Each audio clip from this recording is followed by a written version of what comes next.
তখন বলছে, কেন সই তুই যেতে পারবি না কেন? বলে, যাবো কি করে, আমি যে আমার প্রিয়তমের কাছে যাব, আমার আর আমার প্রিয়তমের মাঝখানে একটা বাধা আছে। বাধা, ওই ওই ওই বাধাটা হলো একটা নদী। কিন্তু আমি ওই নদীটা পার করে আমার প্রিয়তমের কাছে যাব কি করে সখী? আচ্ছা মায়েরা বলো তো, এই যে গানটি হচ্ছে, এই গানের মধ্যে অর্থটা কি বলছে? এই যে মোরা সাইয়া বুলাবে আভি রাত কো, আমার প্রিয়তম ভালোবাসার মানুষটা আমায় মাঝরাত্রে ডাকছে, কিন্তু সখী আমি যেতে পারছি না, কারণ আমার প্রিয়তমের আর আমার মাঝখানে একটা বাধা, বাইরি মানে শত্রু, একটা শত্রু আছে, একটা নদী আছে। বলো তো মাইরা, গানের মধ্যে, তত্ত্বের মধ্যে এই আমিটাকে, এই আমিটাকে আর আমার প্রিয়তমটাই বাকে? শোনো, এই আমিটা হলাম জীবাত্মা, মানে আমি, আমরা, আপনারা সবাই। এই আমি হলাম জীবাত্মা, আর প্রিয়তম হলেন পরমাত্মা, মানে ভগবান। তাহলে যদি বলেন ভগবান কি আমাদের মাঝরাত্রে ডাকে? সারাদিন কি ভগবান আমাদেরকে ডাকে না? সারাদিন ভগবান আমাদেরকে ডাকে, কিন্তু ভগবানের সেই ডাক, সেই বাঁশির সুর আমরা শুনতে পাই না। কেন? কারণ সারাদিন আমরা সংসার কোলাহলে আবদ্ধ থাকি। টাকা নেই, টাকা দাও, মা খাবো, মা যাবো, এটা নেই, ওটা নেই, এই চিৎকার চেঁচামেচির মধ্যে দিয়ে ভগবানের ডাক আমাদের কান পর্যন্ত পৌঁছায় না। তাই ভগবান রাত যখন নিঝুম হয়, ভালো করে লক্ষ্য করবেন, রাত যখন গভীর হয় তখন দেখবেন একটা ছোট্ট শব্দ অনেক বড় শোনায়, তাই না বাবা? ছোট্ট আওয়াজ অনেক বড় হয়ে ধরা দেয়। তাই তাই ভগবান সারাদিন ডাকলেও সেই ডাক শুনতে পাই না। আজকে যখন রাত নিঝুম হয়েছে, সবাই যখন ঘুমিয়ে পড়েছে, আর আমি তখনই শুনতে পেলাম আমার ভগবানের ডাক। নিতাই গৌর হরিব।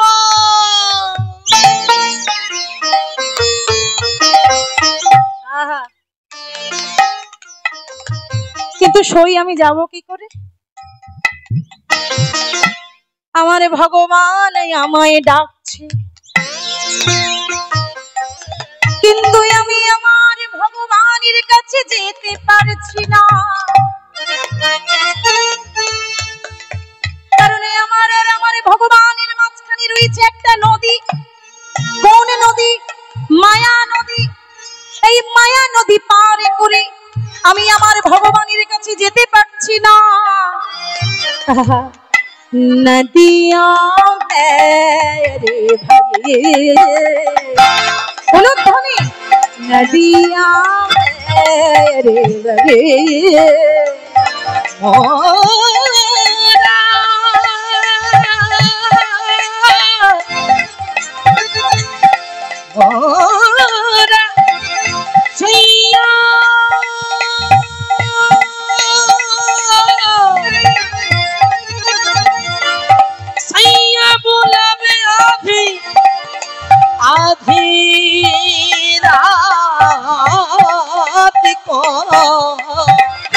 नदिया नदिया नदिया बेरे बने, नदिया बेरे बने, नदिया नदिया बेरे बने।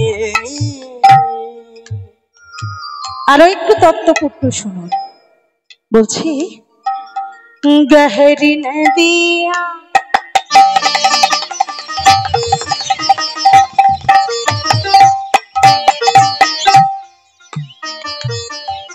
গহরি মানে কি? গভীর।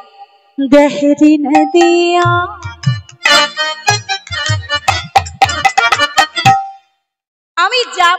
সখী, কিন্তু নদীটা এত গভীর। বলে গভীর নদীটা তোর চিন্তা কি, তুই কি সাঁতরে সাঁতরে যাবি? তুই নৌকা নিয়ে পার হয়ে যা। বলে নৌকার কথা বলছিস সখী? নৌকার দিকে একবার ভালো করে তাকিয়ে দেখ। নাও নৌকা নাও পুরানি जय घड़ी नदिया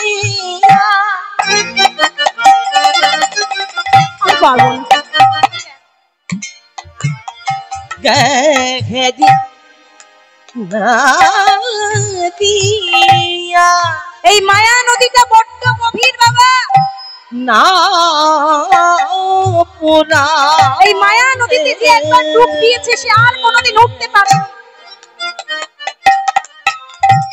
একে তো এই মায়া নদীটা গভীর, তার উপরে নাও, নৌকাটা আবার পুরনো, যে নৌকায় করে যাব। ও সখী, ওই নৌকাটা তো আবার ভাঙা চলে রে, কি করে? হ্যাঁ গো মা, একটা নৌকায় যদি 9 জায়গায় ছিদ্র হয়, সেই নৌকাটা ভালো না খারাপ বাবা? খারাপ। কি খারাপ? তো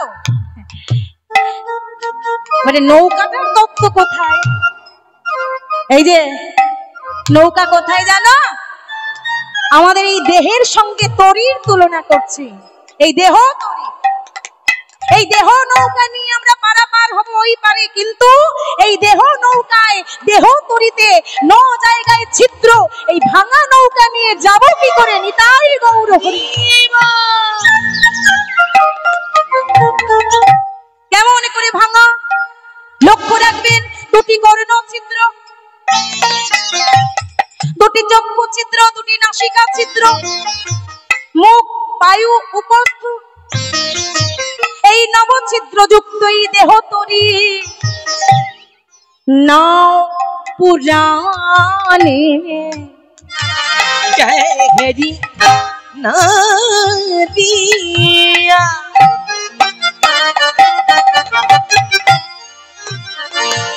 ऊपर ना पुराने দাঁড়া। নৌকা ভাঙা চোরা হলেও মাঝি যদি শক্তপোক্ত হয় ঠিক পার করে দেয়। কি বাবা, দেয় না? কি বলেন আপনারা? নৌকা যদি ভেঙেও যায়, মাঝি যদি শক্ত হয়, মাঝি যদি পাকা হয়, তাহলে ঠিক ভাঙা নৌকা দিয়ে পার হয়ে যাওয়া যায়। কিন্তু মাঝির অবস্থা দেখ, কে বাটিয়া মত মারো,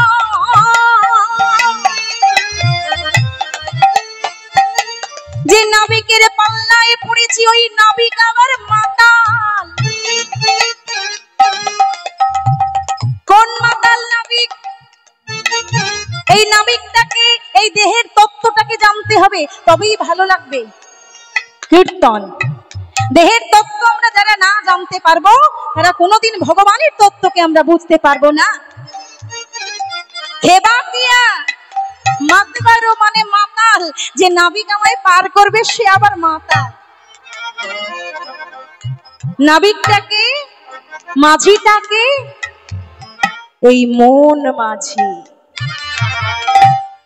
আমরা মনে মনে ভাবি এক আর করি আর এক। কি বাবা, তাই নয় কি? ওই জন্য একটা গান আছে না, মনটাকে মাঝির সঙ্গে তুলনা করেছে। ওই যে মন মাঝি,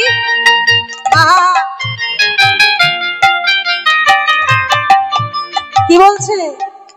মনে মাঝি রে তোর খেয়াতে তুই দিলি রে পালে তুলে যাবি রে ভেসে, কে জানে কোন যাবি রে ভেসে, কে জানে কোন। হে বাতিয়া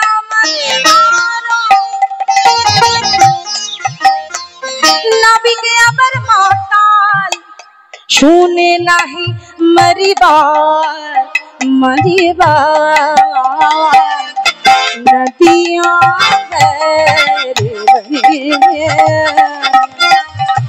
নদিয়া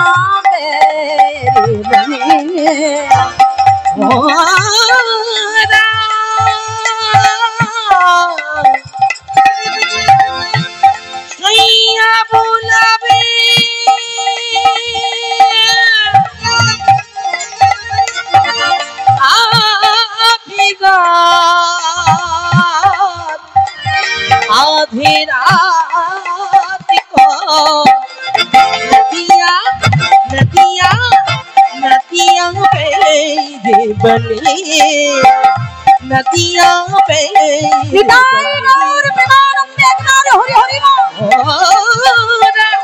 सैया बोलावे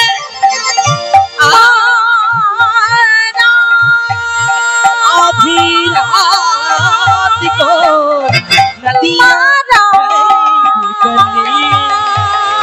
नदियां बने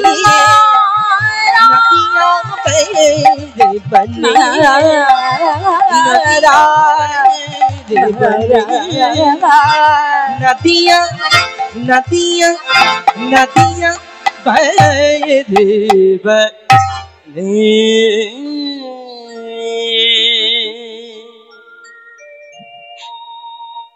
কে গান গাইছে?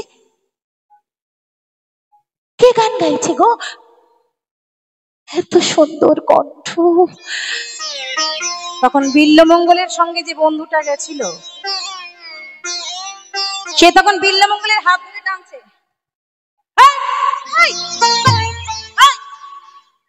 তুই কি শুনছিস রে? গান শুনছিস?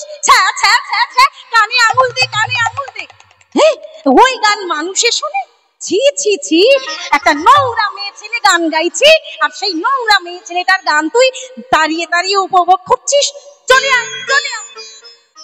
শোন, ওই যে গান যে গাইছে না, সে একটা নোংরা মেয়ে ছেলে, বাজে মেয়ে ছেলে, সমাজের নীচ মেয়ে ছেলে। হ্যাঁ, যে গানটা গাইছে না, সমাজের সব নিম্ন স্তরের লোক যারা মদ খায়, যাদের চরিত্রের ত্রুটি আছে, সব ওইখানে গিয়ে বসে বসে গান শোনে।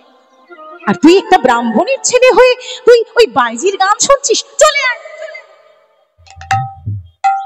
তখন বিল্লমঙ্গল বলছে, হ্যাঁ রে, শাস্ত্রে বলা আছে যে সুরং পরম ব্রহ্ম, তালং পরম ব্রহ্ম। সুর, তাল এগুলো নাকি পরম ব্রহ্মের জিনিস। আচ্ছা, পরম ব্রহ্মের জিনিস শুনলে যদি মানুষ খারাপ হয়ে যায়, সেটা শাস্ত্রে বলেছে কেন? কি গো মায়েরা, সুর তাল পরম ব্রহ্মের জিনিস কিনা সেটা আপনারাই বিচার করুন। সুর তাল যদি পরম ব্রহ্মের জিনিস নাই হবে, তাহলে উষা অনিরুদ্ধ মর্তভূমির মাটিতে জন্মাতো না বাবা। কে উষা অনিরুদ্ধ? এই উষা অনিরুদ্ধ ছিল স্বর্গের নর্তক এবং নর্তকী। পরবর্তীতে অভিশাপ প্রাপ্ত হয়ে সামান্য একটু তাল ভঙ্গ হয়ে গিয়েছিল, একটু নাচের নৃত্যের তাল কেটে গিয়েছিল, তাই অভিশাপে মর্তের ভূমিতে জন্ম নিতে হলো, মর্তের মাটিতে জন্ম নিল। পরবর্তীতে যাদের নাম হলো বেহুলা, লক্ষিন্দর। বন্ধুটা টেনে নিয়ে চলে গেল বিল্লমঙ্গলকে, কিন্তু বিল্লমঙ্গলের কান থেকে সেই সুর গেল না, গেল না। সারা রাত চিন্তা করছি, বাবা বাবা, এত সুন্দর যার কণ্ঠ, এত সুন্দর যে গান গাইতে পারে, তাকে না জানি দেখতে কত সুন্দর। কি গো, এত ভালো যে গান গাইতে পারে, তাকে না জানি দেখতে কত ভালো। আমি একবার সামনাসামনি গিয়ে তার গান আমি একটু শুনবো। এই বলে বিল্লমঙ্গল সবার অলক্ষ্যে, কারণ ব্রাহ্মণের ছেলে কিনা, ব্রাহ্মণের ছেলে বাইদি বাড়ি যাচ্ছে, লোকে যদি এটা দেখে গায়ে থুতু দেবে না? কি মায়েরা, তাই না?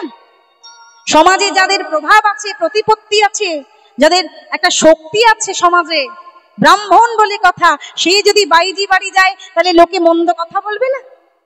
তাই দিনের বেলাতে নয়, সবাই যখন ঘুমিয়ে পড়লো, সবাই যখন ঘুমিয়ে পড়েছে, রাত যখন নিঝুম হয়েছে, ঠিক তখন বেল্ল ঠাকুর ধীরে ধীরে চলেছে কোথায়? ওই চিন্তামণির বাড়িতে। ওমা অনেক রাত, রাত 2-2:30 বেজে গেছে। আর অত রাত্রে যারা নেশাগ্রস্ত মানুষ যারা ছিল, সব নেশা কেটে গেছে, তারা যার যার বাড়িতে চলে যাচ্ছে। আর ঠিক সেই সময় সবাই যখন চলে যাচ্ছে, নেশা কেটে যাচ্ছে, তখন বিল্বমঙ্গল ঢুকছে এই চিন্তামণির বাড়ি। তখন চিন্তামণির একজন সখী ছিল, সে ওই বিল্ল ঠাকুরকে দেখে ছুটে এসে চিন্তার কাছে বলছে, ও আরে ও চিন্তা, আরে দেখে যা, দেখে যা, এক বাবু এসেছে রে বাবু। ও চিন্তা, বাবুর আবার দেখতে বেশ সুন্দর, আবার বয়সটাও কম।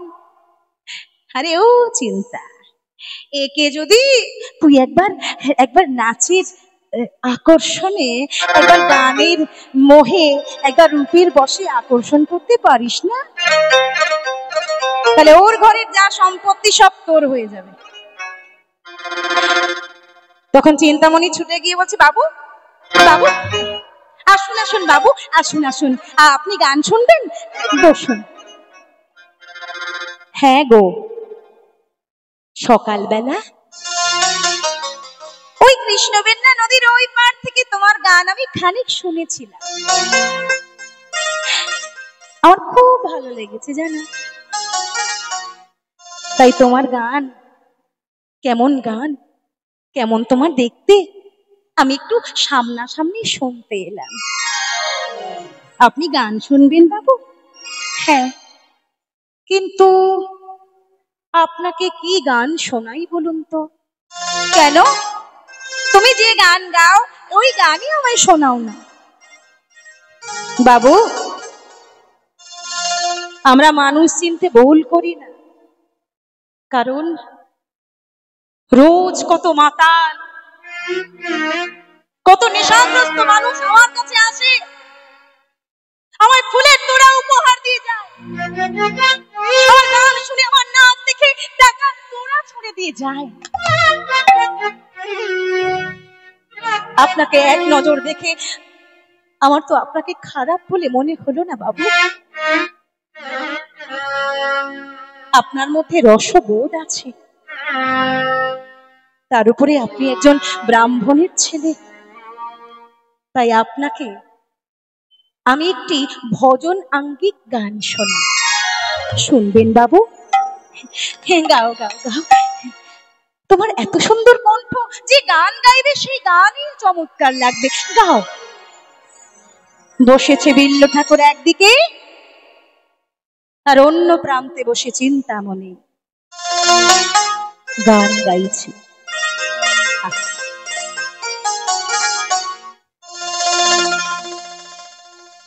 একদিকে বিল্ল ঠাকুর, অন্যদিকে চিন্তামণি। যমুনা কি বলতে পারে,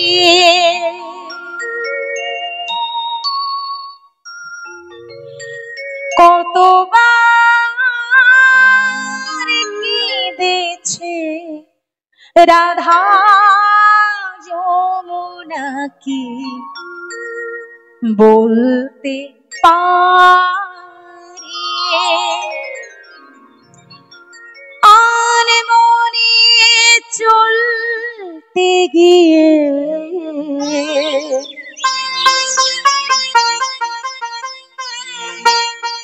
আর মনে চলতে গিয়ে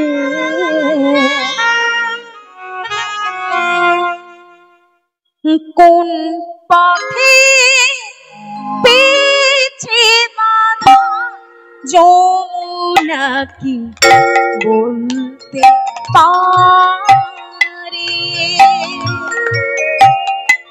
কতবার দিয়েছে রাধা যমুনাকে বলতে পারে।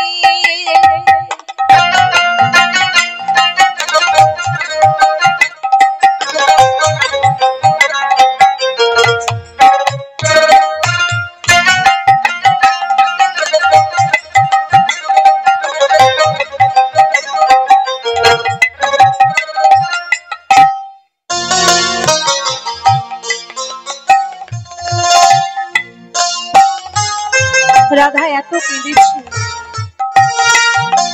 যমুনাও তার হিসাব রাখতে পারলো না। আর আমরা কি রাখবো? বলছে অঙ্গে সোনা ছিল যত,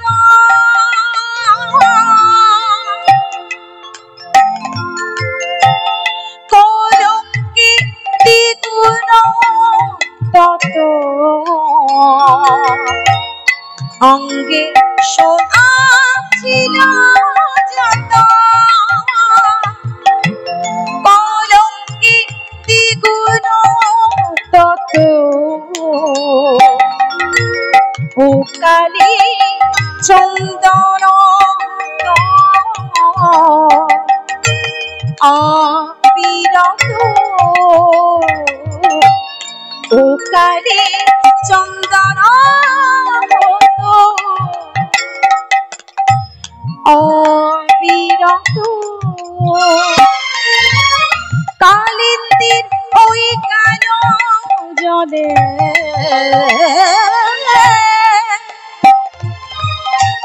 কালিন্দির ওই কালো জলে ভেসে গেল নীরব কানা, যমুনাকে বলতে পারে। কতবার কেঁদেছে রাধা যমুনাকে বলতে পারে, কতবার কেঁদেছে রাধা যমুনাকে বলতে পারে, যমুনাকে বলতে পারে, যমুনাকে বলতে পারে। বাহ বাহ বাহ, অপূর্ব অপূর্ব অপূর্ব চিন্তা, অপূর্ব তোমার সুর, অপূর্ব তোমার পরিবেশন। আমি মুগ্ধ, আমি তোমার রূপে মুগ্ধ, আমি তোমার গুণে মুগ্ধ। আমি রোজ তোমার কাছে আসবো, তুমি আমায় গান শোনাবে তো? চিন্তামণি, তুমি আমায় গান নিশ্চয়ই শোনাবো ঠাকুর। ওই এক গানে, এক নাচে বিল্লমঙ্গলের মন গলে গেল। ধীরে ধীরে ধীরে ধীরে বিল্লমঙ্গল চিন্তামণিকে ভালোবেসে, আগে লুকিয়ে লুকিয়ে রাতের অন্ধকারে চিন্তার বাড়িতে যেতেন, আর এখন দিনের আলোতেও চিন্তামণির কাছে যায়। বিল্লমঙ্গল ভাবছে আমি তো ভালোবেসেছি, আমি তো ভালোবেসেছি, আমি তো কোনো অন্যায় করিনি, আমি তো কোনো অপরাধ করিনি, তাহলে আমি যদি চিন্তার কাছে যাই আমার অপরাধ হবে না? তাহলে আমি রাতের অন্ধকারে যাব কেন চোরের মতো? আমি তো ভালোবেসেছি, আমি চোরের মতো রাতের অন্ধকারে যাব কেন? আমি দিনের আলোতেও যাব। এই বলে রাতের অন্ধকারে তো যেতই, এখন দিনের আলোতেও সে চিন্তামণির কাছে যায়। লোকেরা হরিহর মিষ্টকে ডেকে বলে, এই যে ঠাকুর মশাই, এদিকে আসুন। ভেবেছিলাম সমাজে আপনি একটা প্রভাবশালী ব্রাহ্মণ, আজ দেখছি আপনাকে আর আমাদের ঠাকুর ঘরে তোলাই যাবে না। কেন কেন? এই শিক্ষা দিয়েছেন আপনি নিজের ছেলেকে?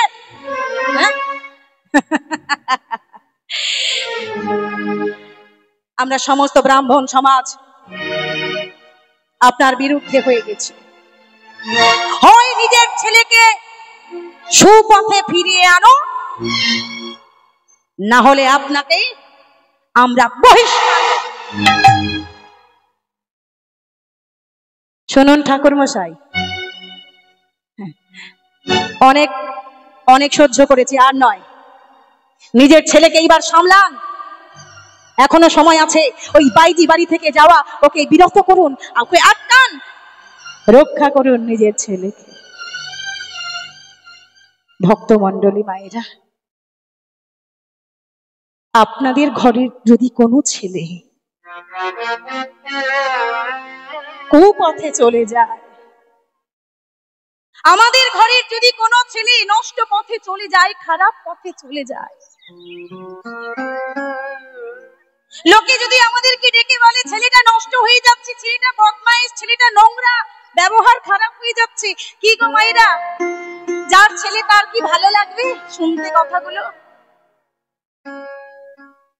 হরিহর মিশ্র ঠাকুর মশাই বড্ড কষ্ট পেলেন অন্তরে। ছেলেটাকে ডাকলেন, বিল্ল বাবা, ছোটবেলা থেকে তোকে কত কষ্ট করে মানুষ করেছি, কি অধঃপতন বাবা তোর। নিজের বাবার মুখের দিকে একবার তাকালি না খোকা? জানিস লোকে আমায় কত মন্দ কথা বলে, জানিস লোকে আমায় কত অপমান করে। খোকা খোকা, তুই ওই বাইজি বাড়িতে আর যাসনি বাবা, আমি তোর কাছে হাত জোড় করছি বাবা, আমি তোর কাছে হাত জোড় করছি, তুই আর ওই বাইজি বাড়িতে যাসনি বাবা।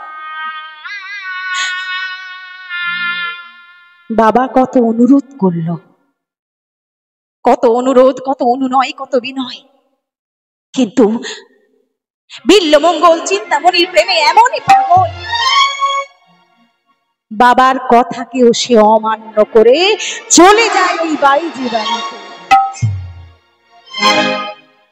একদিন বসে বসে গান শুনছে চিন্তামণির, ঠিক এমতো অবস্থায় রাতের বেলা বিল্ল ঠাকুরের ছোট ভাই ছুটে এসেছে। দাদা দাদা দাদা, তুই কোথায়? শিগগির বাইরে আয় দাদা, আমাদের যা সর্বনাশ হওয়ার হয়ে গেছে। দাদা, আমাদের বাবা মারা গেছে। পিতা গো,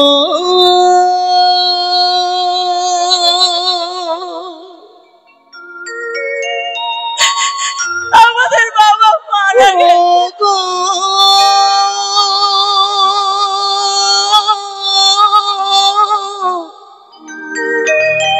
পিতা গো,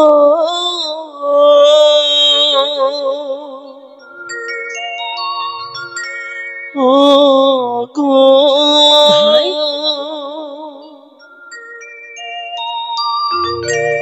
পিতা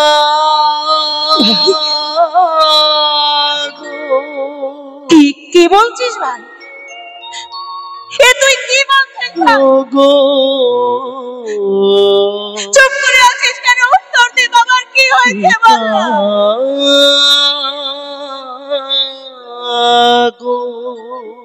বল না ভাই, চুপ করে আছিস কেন? বাবার কি হয়েছে বল না।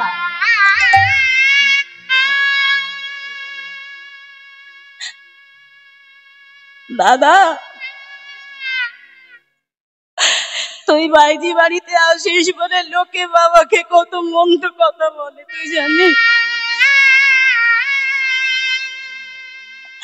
বাবা তোকে কতবার বারণ করেছে খোকা ওখানে যাসনি, তবুও তুই বাবার কথা শুনিসনি, তাই লজ্জায় অপমানে আমাদের বাবা মারা গেছে দাদা।